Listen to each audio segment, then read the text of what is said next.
Welcome back. Bombshell news out of Orlando tonight in what looks like another black eye for the FBI.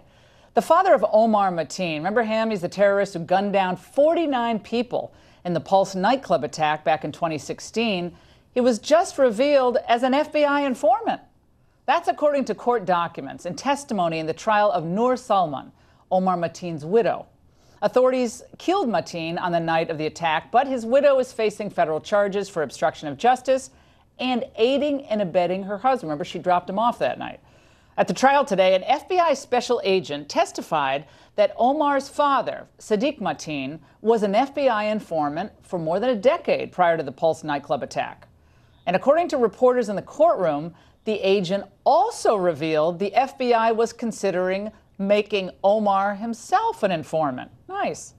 This despite the fact that the agency knew Omar had previously spoken out to friends and associates about having ties to terrorist organizations. It was all a joke, I'm sure.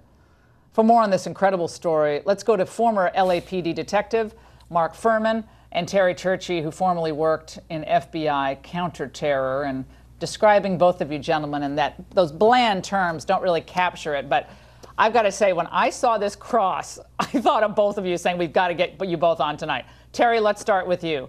How is it that we're just learning now about Omar Mateen? We had kind of not heard much about him in the aftermath of the attack, but now we learn his father was an informant, and then they thought about actually recruiting Omar himself, but then they also found out about these musings about his connection to terrorist organizations. I think what surprised me most about this, Laura, is that we just now learn it. I mean, usually when you're in the lead up to a trial, you have to disclose everything you have that might be relevant to the defense. And in this instance, they waited a long time. And I can tell you this, that literally within minutes after the shooting at the nightclub and after Omar Mateen's name was known, the FBI knew that Omar Mateen was connected to Sadiq. They would have done an indices or an index check, and they would have known immediately the FBI had prior interests with these people.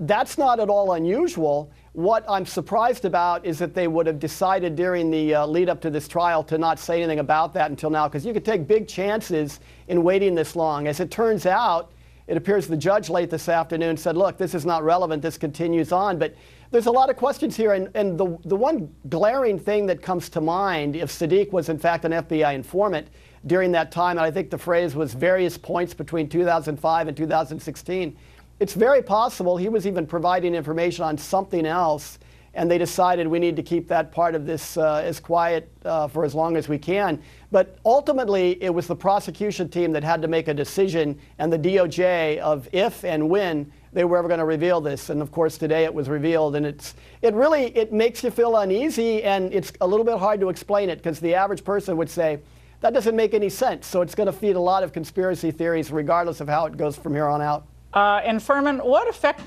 might this have on local law enforcement? Kind of be big-footed by the FBI here on this. Well, Laura, you know, it's my experience, and I don't know if Terry will agree, but the FBI is rather rigid with their investigative techniques, and they do not like to share information. Information is power, and they prefer to keep all of it in-house. So it's very difficult. Boston bombing was a perfect example of that. They don't want to share information with metropolitan police departments, no matter if it's a specialized unit or not. But I look at this situation, and the first question I have is, he was an informant for what?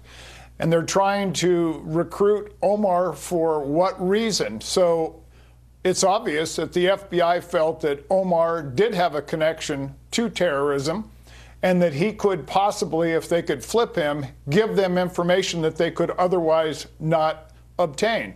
So not revealing this would be obvious, because they don't know if they made a mistake or not, but they'd rather play it safe.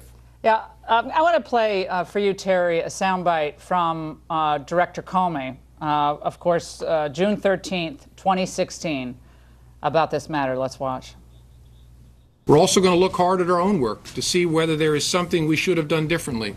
So far, the honest answer is, I don't think so. So far, we see no indication that this was a plot directed from outside the United States, and we see no indication that he was part of any kind of network. It is also not entirely clear at this point just what terrorist group he aspired to support. Wouldn't that have been the time, Terry, for the Director Comey? By the way, this was a presidential election year. Let's not forget that. 2016, we were fudging a lot of stuff in 2012 when Romney was running against Obama during Benghazi. I know I'm sounding really cynical here, like conspiratorial, but the Benghazi thing sticks in my mind. It wasn't a terror attack. It wasn't caused by a video instead of a terror attack. Now this, like, we don't say, well, his father was an informant. You could see how that coming out in an election year. Imagine what Trump would have done with that against Hillary. Go ahead, Terry. Laura, there was a day I would have said here, especially after I first got into the FBI, and I would have said, you're absolutely right. I mean, this is just absurd. But it's hard to believe in this day and age, and listening to Comey there, first of all, again, he knew at that point in time when he gave that press conference, as did Sally Yates, who was standing next to him, that Sadiq Mateen was a bureau informant or had been a bureau informant.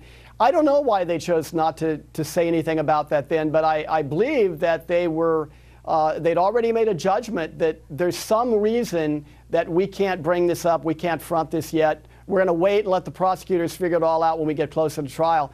I fronted one of those possible reasons. Maybe he was reporting on something else.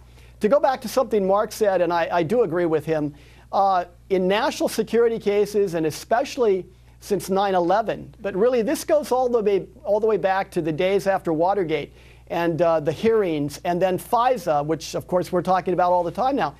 The FBI changed. It changed dramatically in dealing with national security issues and domestic terrorism. And we are still now, I think, in my opinion, paying a price for guidelines that aren't keeping up with what we're now facing. All right, Mark, really quickly, close it out. Well, you know, when I listen to Terry talk, and he's an FBI agent, the thing that FBI Director Comey was commenting on is it's interesting that he is sure that they were not involved in a network, but the network lives inside the brains of these terrorists. And you know, it's been 17 years since 9/11. I think they've figured out how to not get on the radar a very large percentage of the time to actually still have contacts and still be part of a terrorist network. All right, guys, fantastic segment, as always, with both of you. And directly ahead,